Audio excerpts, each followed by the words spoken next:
શોભાયાત્રામાંથી જે ગમ્યું એ કહું. હું હમણાં ઈશારા કરતો તોય રથ આગળ વયો ગયો. માનદાતા મહારાજના હાથમાં તલવાર છે કે નહીં? છે ને? અહિંસા પરમો ધર્મ આપણે કરવાનું નથી. આપણે તો જે લોકો, મારે કડવી વાત કહી દઉં આજે, કહી દઉં. જો અમુક સંગઠનો ખોટું ના લગાડતા, પરંતુ આ સમાજ સાથે આવું થાય છે એટલે કહું છું કે જ્યારે વોટ જોતા હોય તો તમે હિન્દુ છો, સમજાય છે? કડવી વાત છે હો.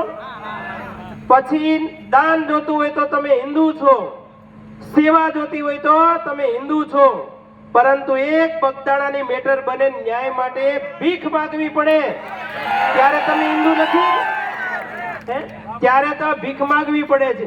ત્યારે કેમ કોઈ હિન્દુ સંગઠનો આ કોળી સમાજના સપોર્ટમાં કેમ નથી આવતા?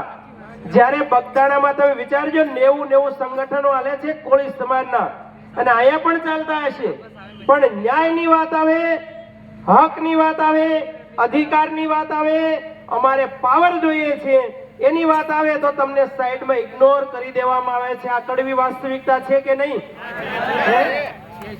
હું સાધુ છું ને છતાં પણ બોલું છું.